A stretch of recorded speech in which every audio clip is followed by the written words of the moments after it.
I have never had much respect for the way the enemy chose to fight. They relied on deception instead of facing us head-on. They sealed windows with heavy coverings, draped thick curtains over every opening, and turned entire houses into pitch-black death traps. The moment we crossed a doorway, we were blind while they already had the advantage. More than once, an insurgent waited silently in the darkest corner of a room with a PKM belt-fed machine gun aimed directly at the entrance. That was how good Marines got wounded or killed. We adapted fast because the battlefield forced us to. We learned that many of the tactics we had practiced before deployment simply were not enough. We threw fragmentation grenades through windows and doorways. We called in tanks to blast fortified positions. We fired Mark 19 fully automatic grenade launchers into enemy strongholds. There were even times when armored Caterpillar D9 bulldozers rolled straight through buildings, collapsing them with everyone still inside. My active duty service began in January 2002. The attacks on September 11th had happened only 4 months earlier, and they changed the direction of my life. At the time, I was attending college, but my grades were slipping and I had no real sense of purpose. I was 21 years old, frustrated, angry about what had happened to my country, and determined to do something that mattered. Ever since I was a kid, I had dreamed about becoming an infantry Marine. I had spent years reading books about the Second World War, Vietnam, the Battle of the Bulge, and the brutal island campaigns fought across the Pacific. Those stories stayed with me. I wanted to stand in that same tradition and earn my own place beside the men I admired. Part of me also wanted the challenge. I wanted to carry a belt-fed machine gun, stand shoulder to shoulder with capable men, and serve in an organization built on discipline, toughness, and sacrifice. That was the life I chose. I attended recruit training at Marine Corps Recruit Depot, Paris Island. We arrived in January, and the cold Atlantic air cut right through us. From the first day, our 3 drill instructors made it clear that our old lives were over. They wasted no time breaking us down so they could build us back into Marines. There were around 80 recruits packed into our squad bay. Every morning started at 3:30 before sunrise. Reveille usually came with a drill instructor smashing a baseball bat or a cane against a metal trash can, creating enough noise to wake every man instantly. There was no easing into the day. The moment our feet hit the deck, the pace never slowed. Physical training came first. Then came endless drilling, classroom instruction, inspections, and every lesson required to transform civilians into Marines. We spent countless hours standing on hard concrete, digging our heels into the deck while learning military discipline, customs, weapons handling, and every small detail expected of a recruit. Every mistake carried consequences, and every success only meant the standards would rise again the next day. When recruit training ended, I moved on to the School of Infantry. Most of the instruction there focused on mastering our weapons and learning our military occupational specialties. My primary responsibility centered on heavy weapons. I trained extensively with the M240 machine gun, the Mark 19 automatic grenade launcher, and the .50 caliber machine gun. Those weapons became second nature after enough repetitions on the range. The truly specialized preparation began after I reported to my permanent unit in August of 2002. That was when our training shifted toward urban combat. We spent long days practicing military operations on urbanized terrain, clearing buildings, moving through streets, and fighting in environments designed to resemble real cities. Later, we traveled to California for additional small-scale contingency operations training before our deployment. Looking back, those exercises proved far more valuable than we realized at the time. They gave us the first glimpse of the kind of battlefield we would soon face in Iraq, even if nothing could completely prepare us for the reality waiting there. Our first deployment came fast. In March of 2003, we packed our gear and headed for Little Creek, Virginia, where the amphibious transport dock ship United States ship Carter Hall was waiting for us. We loaded everything we owned onto that ship alongside Marines boarding the United States ship Nashville and the United States ship Iwo Jima. Before long, we were underway. crossing the Atlantic as the war was beginning. Every man on board knew history was moving, and we were headed straight toward it. Our first stop eventually brought us to Mosul. Compared to what was still ahead, our mission there was relatively quiet. We secured the airfield, ran patrols through different parts of the city, and spent long hours providing rooftop security. We maintained a visible presence and stayed ready, but there was very little direct combat. One of our sniper teams exchanged fire during a small engagement, but from our perspective it never developed into anything major. Even so, we remained alert because we understood how quickly conditions could change. When that deployment ended, we returned to Camp Lejeune in October of 2003.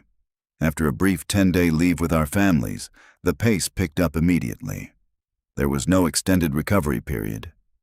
We hit the ground running because everyone knew another deployment was already on the horizon. Our training schedule became relentless. We spent countless hours conducting amphibious exercises from the same ships that had carried us overseas. We loaded into amphibious assault vehicles, crossed open water, landed on beaches, and moved inland to continue training. We repeated those drills over and over until every movement became instinct. The live fire ranges consumed much of our time. I fired the M240 machine gun, the .50 caliber machine gun, and the Mark 19 automatic grenade launcher repeatedly. Like every other Marine, I also spent plenty of time on the rifle range making sure my basic marksmanship remained sharp. During the spring of 2004, our preparation changed dramatically. Under the direction of senior commanders, including General James Mattis, we began intensive urban warfare training. We practiced clearing houses, moving through narrow hallways, fighting inside enclosed buildings, and operating in dense city environments. We also trained on interacting with local civilians and what commanders called winning the hearts and minds of the population. It was an unusual combination of combat skills and population engagement, but we understood why both were important. Even then, every one of us sensed what was coming. Our first deployment had left many of us feeling like we had barely scratched the surface of war. We had been present, but we had not experienced sustained combat. More than once we joked that we had somehow missed the real fight. Deep down, though, we knew the next deployment would be completely different. Reports coming through the chain of command made that obvious. The conflict was escalating, and everyone could feel the pressure building. We deployed again in June of 2004. This time we flew overseas on commercial aircraft before moving into western Iraq. Throughout the summer we operated around Haditha Dam and conducted patrols through remote desert towns such as Hit, Rawa, and Haklania. The heat was punishing. Every day felt like working inside an oven while wearing full combat gear. For weeks we saw very little direct enemy contact. Improvised explosive devices became our greatest threat. One afternoon, while I was standing in the turret of the lead vehicle during a convoy, an improvised explosive device detonated beneath us. The explosion shook the entire vehicle violently. It felt like someone had rung a giant bell inside my head. Thankfully, nobody in my vehicle suffered serious injuries, but that blast changed everything for me. At that moment, the war stopped feeling distant. The uncertainty settled over all of us like a heavy fog. We realized we were no longer preparing for combat. We were living it. Our officers had already been passing along intelligence, suggesting that a major confrontation was developing nearby. Lieutenant Malcolm and Lieutenant Barnes spoke openly about increasing enemy activity. The signs kept pointing toward one place: Fallujah. Our base at Al-Assad placed us close enough that none of us doubted where we would eventually be sent. Before we entered the city, we spent roughly a week at Camp Fallujah. Mortar rounds landed around the base often enough to remind us how close the enemy really was. The city sat only a short distance away, less than half a mile in some places. We could practically see the battlefield waiting for us. On the night of November 9th, we assembled north of the city with the rest of the battalion. The briefing was direct and unmistakable. We would attack on foot, driving from north to south through the center of Fallujah. Tanks, artillery, aircraft, and every available supporting weapon would back our advance. That evening, while we waited for dawn, we watched the battlefield being prepared. Artillery fired white phosphorus rounds high over the city. They burst in the air, scattering burning material across enemy positions below. The glowing fragments drifted downward through the darkness, marking targets and clearing defensive positions before we moved in. Engineers also detonated massive line charges. Those long strings of explosives blasted paths through areas suspected of containing improvised explosive devices. Each detonation produced enormous fireballs that rolled across the city, clearing lanes for the assault force that would follow. Television crews from the British Broadcasting Corporation waited nearby, preparing to document what was about to unfold. Then everything became quiet. The silence before the attack felt heavier than any artillery barrage. Among ourselves, nothing really changed. We smoked cigarettes, joked with one another, and talked about home, just like we always did. The camaraderie never disappeared. At the same time, every man understood the truth. Intelligence estimated there were more than 3,000 insurgents waiting inside that city. Any one of us could be dead within a few hours. Nobody had to say it out loud. We all knew exactly what the morning would bring. When the order finally came, we climbed into our amphibious assault vehicles loaded down with weapons, ammunition, fragmentation grenades, water, and everything else we would need to survive. There was barely enough room to move. Every Marine sat shoulder to shoulder with his gear, waiting for the ramp to drop. Inside that tracked vehicle, almost nobody spoke. The diesel engine growled beneath us while the tracks rattled over the ground. We lurched forward, stopped, waited, then moved again as the assault force advanced in stages. Time seemed to stretch forever. Every man was alone with his thoughts, even though we were packed together. Just before dawn, we reached the mayor's complex.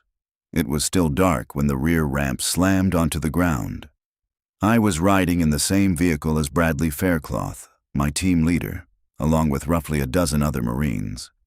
As soon as the ramp opened, Faircloth and several men from his fire team charged out together. They were moving so fast that they tripped over one another as they hit the pavement, scrambling to regain their footing while everyone poured out behind them.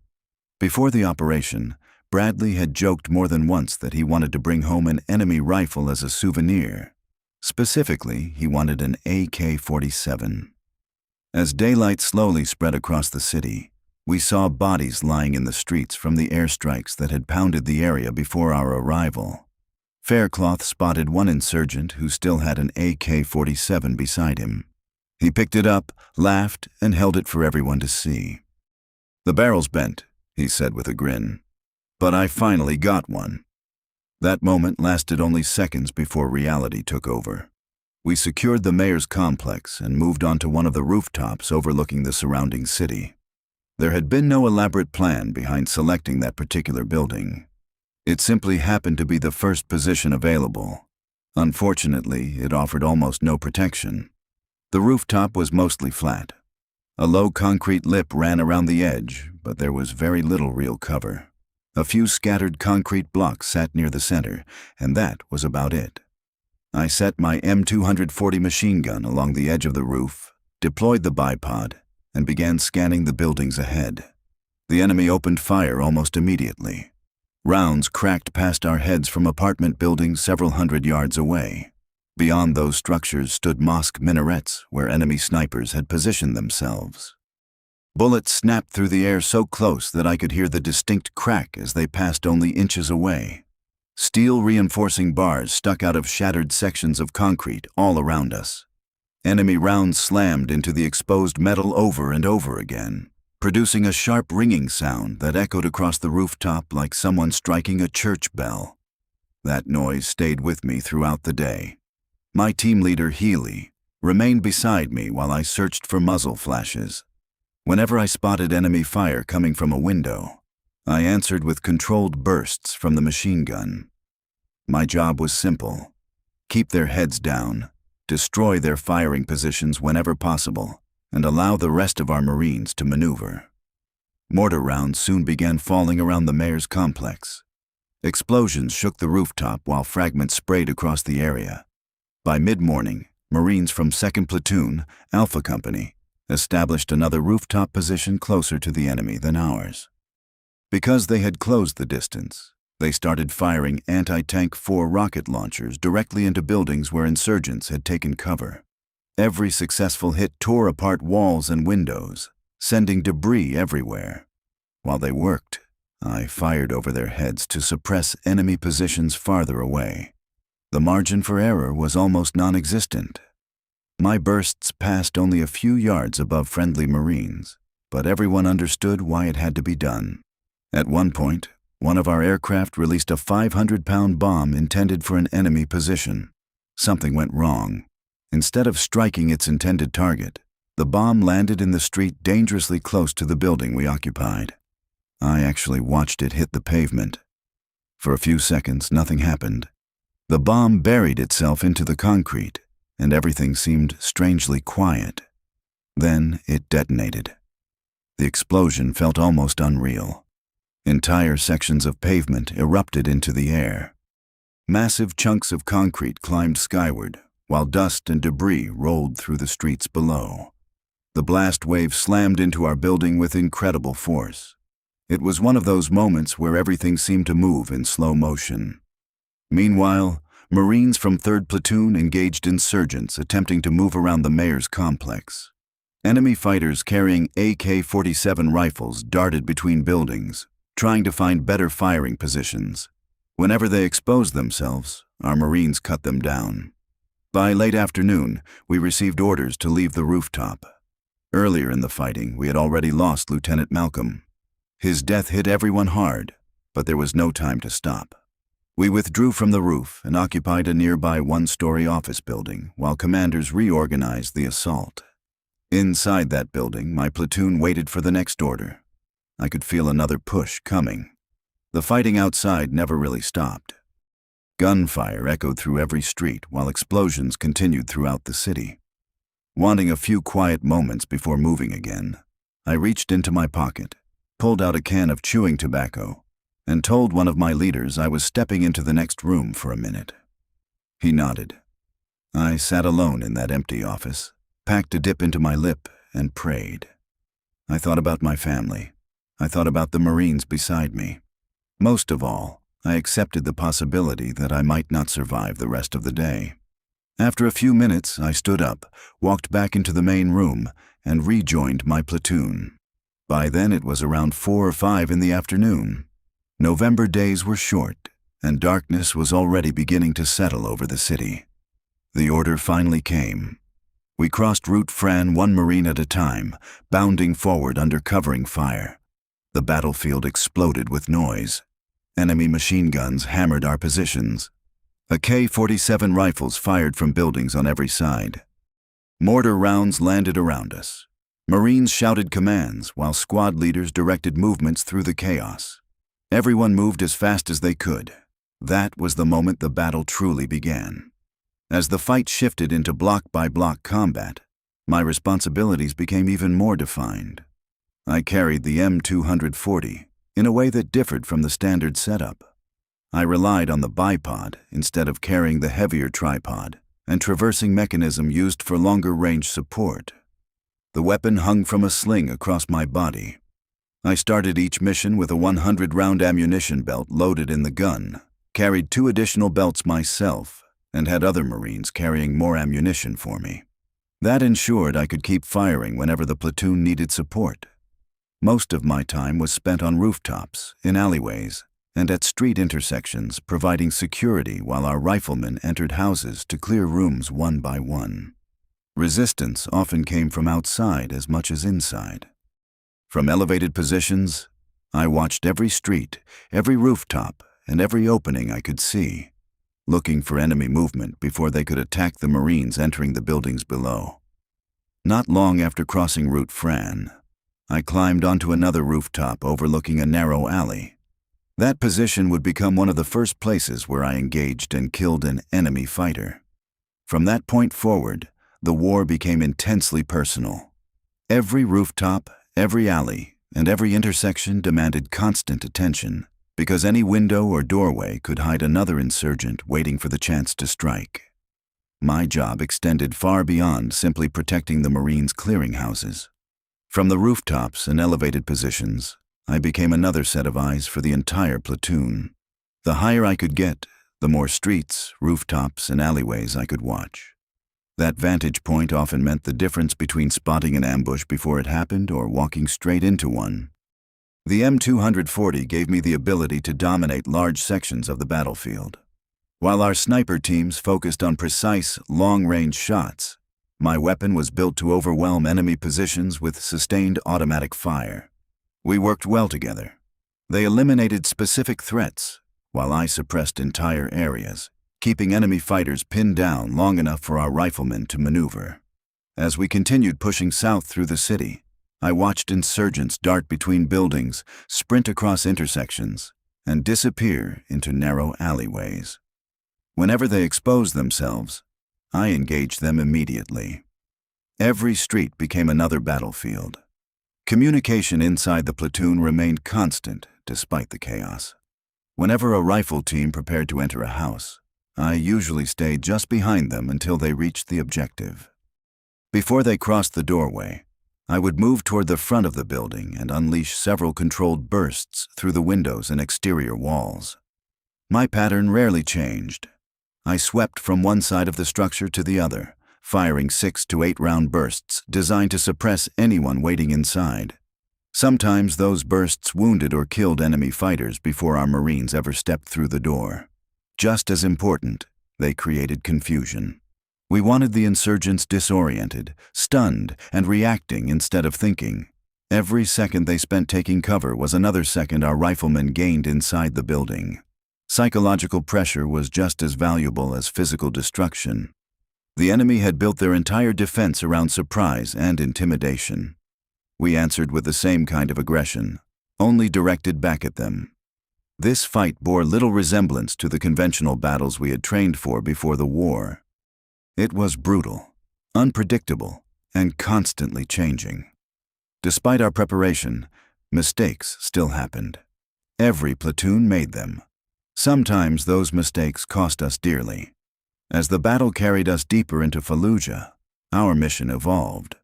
During the fighting in the southern part of the city, I occasionally joined the house-clearing teams instead of remaining outside on security. By that stage, the battlefield had become so compressed that our rules of engagement changed dramatically. Friendly forces occupied buildings only yards apart. Using fully automatic fire inside those tight spaces created too much risk of hitting our own Marines. Because of that, we relied far more on carefully aimed shots using individual weapons. Whenever I entered a building, I carried my 9mm sidearm rather than the machine gun. Accuracy mattered more than volume. Entering those houses was unlike anything I had ever experienced. The insurgents deliberately transformed ordinary homes into deadly traps.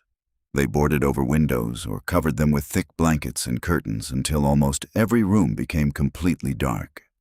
Sunlight never reached the interior. The moment we crossed the threshold, our vision disappeared. Meanwhile, they already knew exactly where we were. Many of them waited silently in corners with PKM belt-fed machine guns trained directly on the doorway. The instant a Marine entered the room, they opened fire. That tactic killed and wounded good men. It did not take long for us to realize our standard procedures needed to change. We began attacking the buildings themselves before entering them. Fragmentation grenades went through windows. More grenades disappeared through open doorways. Whenever possible, we even dropped explosives down chimneys. If intelligence suggested a building contained a determined enemy force, we called forward tanks. One tank round could smash through the walls and create enough shock to kill or disable everyone inside. The Mark 19 automatic grenade launcher became another valuable tool. Its explosive rounds tore through windows and upper stories, making it nearly impossible for enemy fighters to remain in position. In the most extreme situations, armored Caterpillar D9 bulldozers simply drove straight through the structures, collapsing them completely. There were also times when we knew insurgents remained inside because we could hear them shouting back at us from behind the walls. We recognized those situations for what they usually were: traps. Many of those buildings contained hidden firing positions, booby traps, and improvised explosive devices designed to kill anyone who entered. Rather than sacrifice Marines unnecessarily, we destroyed the positions from the outside. Sometimes that meant precision fire. Sometimes it meant fragmentation grenades. Other times we sent a tank round through the wall or fired a javelin missile into the building and eliminated the threat without ever crossing the doorway. As the battle continued, we occupied a rooftop position our platoon came to know as the Alamo. The roof measured only about 30 or 40 feet across, yet it held nearly our entire platoon. 15 to 25 Marines crowded onto that small space while rounds cracked overhead from every direction. I spent much of my time near the outer edge, resting the M240 on a low wall while firing bursts toward suspected enemy positions across the city. Enemy snipers seemed to be everywhere. Many remained completely hidden until the moment they fired. Several times I watched bullets strike the rooftop and spin across the concrete only a few feet away from me before coming to rest. Small fragments of shattered concrete sprayed into my face, just as they had earlier in the battle around the alleyways. Those tiny impacts reminded me that survival often depended on inches. Looking into the distance, I also noticed something strange. Some of our artillery rounds landed in the streets without exploding. Seeing unexploded shells lying in the middle of an active battlefield was unsettling. Every part of the city seemed unpredictable. At one point, I walked over to Lieutenant Barnes, who stood with his radio operator nearby. I had picked up an enemy round that had landed on the rooftop and held it out for him. "Sir," I told him, "this looks like a Dragunov sniper round." Only moments later, everything changed again. A rocket-propelled grenade slammed into the rooftop. The explosion wounded several of our Marines, including Fox, Martinez, and Leo. The blast shook everyone on the roof, but the fight continued immediately. There was no time to stop. There was never time to stop. The rocket-propelled grenade blast threw everyone into motion. There was no time to stop and check on the wounded because the enemy immediately followed the explosion with more rifle and machine gun fire. We dragged the casualties to whatever cover we could find while the rest of us kept firing. Every Marine on that rooftop understood that if we stopped shooting, the insurgents would seize the initiative.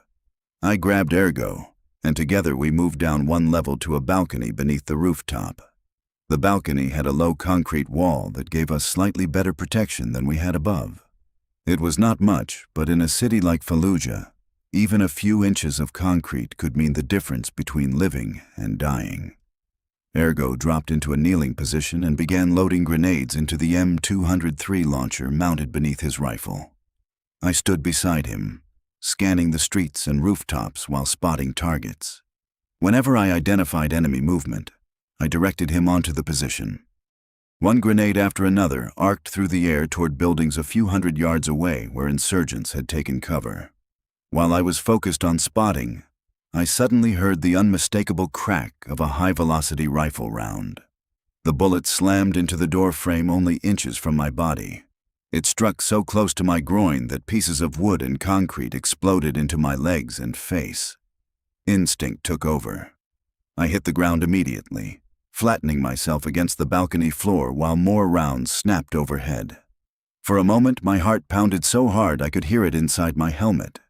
Once I realized I had not been hit, I crawled back into position, located the sniper's direction, and we answered with everything we had. Nobody intended to give that shooter another opportunity. The Alamo became one of the defining fights of the entire operation. Every rooftop, every balcony, and every broken wall seemed to have an enemy hidden behind it. There were snipers in towers, riflemen inside shattered apartments, and machine gun teams firing from windows that appeared empty only seconds before. You never relaxed. You never assumed an area was secure. The battle demanded complete attention every second of every day. Not long after that, we suffered one of the hardest losses our platoon would endure. Bradley Faircloth had proven himself over and over again since the first day we entered Fallujah. Fear simply did not seem to exist inside him. Every platoon has a few Marines who naturally move toward danger instead of away from it, and Bradley was one of those men. He never waited for someone else to lead. Whenever we stacked outside a building preparing to make entry, he fought to be at the very front. If another Marine reached the doorway before him, Bradley would literally push past so he could be first inside. He wanted to engage the enemy himself. Nobody questioned his courage because he demonstrated it every single day. Between the fighting in the alleyways, the mayor's complex, the Alamo, and every block farther south, I watched him repeatedly expose himself to enemy fire without hesitation. Then came the day we lost him. Our platoon was clearing another series of houses as we continued advancing through the city. I remained outside providing security, watching the surrounding streets and alleyways for enemy movement, while other Marines maintained overwatch from nearby rooftops. Bradley entered one of the buildings with his fire team. As always, he was the first man through the door. Almost immediately, I heard a long burst of enemy machine gun fire erupt from inside the house. The sound alone told me something had gone terribly wrong. The fighting continued inside for a short time while the rest of us held our security positions outside. Later, I learned that several insurgents escaped through a rear window as the firefight unfolded. They did not get far. Marines positioned on nearby rooftops spotted them and opened fire, killing them before they could disappear. Then the front door opened. Dapon, Meadows, Matthews, and Smith emerged carrying Bradley. Each man had hold of one of his arms or his gear as they dragged him across the courtyard. The instant I saw him, I knew. His face had lost all color. It was completely white. His head moved loosely as they pulled him across the ground, and there was no sign of life in his eyes. What struck me most was the absence of blood. His body armor had absorbed the enemy fire and contained much of the damage beneath the vest. The rounds had struck him squarely in the chest. Outwardly, he looked almost untouched. But I knew he was gone. Only a short time earlier, he had been joking, smiling, and charging toward every fight with the same determination that defined him throughout the battle. Now he lay completely still. That image has never left me. Losing Bradley hit me harder than I expected because he was more than another Marine in the platoon. He came from my hometown. We shared the same roots, the same sense of purpose, and many of the same memories long before either of us wore the uniform. Watching his body disappear into a black transfer bag forced the reality of war into sharp focus once again. There was no ceremony. There was no time to grieve. The men responsible for carrying him away climbed into their vehicle. The rest of us checked our weapons, gathered our ammunition, and prepared to move. The mission was still underway. No matter how badly it hurt, we had no choice except to keep pushing south through Fallujah. After Bradley was evacuated, we pushed forward without slowing down. That is the reality of combat. No matter how much you want to stop for a fallen friend, the mission does not wait. Every man in the platoon carried the weight of what had just happened, but we kept moving because the Marines beside us were still depending on us. As we advanced deeper into the southern part of Fallujah, the fighting became even more dangerous. Every block looked almost identical to the last. Buildings had been reduced to rubble, streets were filled with shattered concrete, and clouds of dust hung in the air almost constantly. Visibility changed from one moment to the next, making it nearly impossible to predict where the next burst of enemy fire would come from. The insurgents knew the terrain better than we did. They moved through holes knocked into walls, crossed between buildings without exposing themselves to the streets, and appeared where we least expected them. We learned very quickly that clearing one building did not mean the next one was safe. An enemy fighter could disappear into one house and reappear several buildings away only minutes later. Because of that, we never let our guard down. Whenever our riflemen prepared to clear another structure, I positioned myself where I could watch as many approaches as possible. Rooftops remained my preferred position whenever they were available. From there, I could cover alleyways, side streets, rooftops, and open intersections while the entry teams worked inside. Every window became a potential firing position. Every rooftop became a possible sniper hide. Every doorway demanded attention. My machine gun stayed ready at all times. Whenever I saw movement that threatened our Marines, I immediately opened fire with controlled bursts. Ammunition discipline mattered. I could not afford to waste rounds because resupply was never guaranteed during a firefight. Every burst had to serve a purpose. The enemy refused to fight conventionally. Instead of standing and engaging us directly, they relied on surprise, concealment, and carefully prepared ambushes. Many buildings had interior walls knocked through so they could move from room to room without being seen. Others contained hidden firing ports cut into the walls that allowed them to shoot while remaining almost completely concealed. Some structures were wired with improvised explosive devices. Others contained elaborate booby traps designed specifically to kill Marines entering through the front door. We adjusted our tactics every day. If intelligence or previous contacts suggested a building was heavily defended, we often chose not to enter it immediately. Tanks blasted openings through exterior walls. Engineers searched for explosives whenever possible. Sometimes explosive charges created entirely new entry points, so we could avoid the doors the enemy expected us to use. Even after all of those precautions, entering a building remained one of the most dangerous jobs in the city. Inside, the darkness was overwhelming. The enemy deliberately blocked every source of natural light. Curtains, blankets, plywood, and furniture covered the windows until each room became almost completely black. It took precious seconds for our eyes to adjust, and those seconds gave the insurgents every advantage. Many of them waited patiently with their weapons already aimed at the entrance. Sometimes they fired the instant a Marine appeared. Other times they held their fire until several Marines entered, hoping to trap the entire stack inside a narrow hallway. Those were the moments when training mattered most. Every Marine trusted the man beside him. Nobody fought alone. As exhausting as the combat became, the bond within the platoon only grew stronger. We depended on one another for everything. If someone ran low on ammunition, another Marine handed him more. If someone became exhausted carrying heavy equipment, another man picked up part of the load. If someone was wounded, everyone nearby moved without hesitation to pull him to safety, while others covered the movement with accurate fire. That trust could not be manufactured.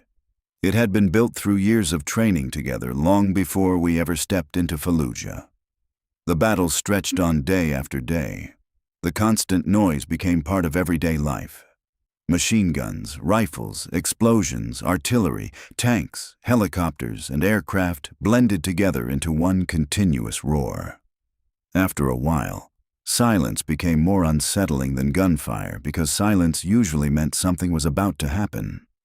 Sleep came only in short periods whenever the opportunity presented itself. We ate quickly, drank water whenever we could, cleaned our weapons whenever time allowed, and prepared ourselves to move again. Every Marine understood that neglecting even the smallest detail could become fatal during the next engagement.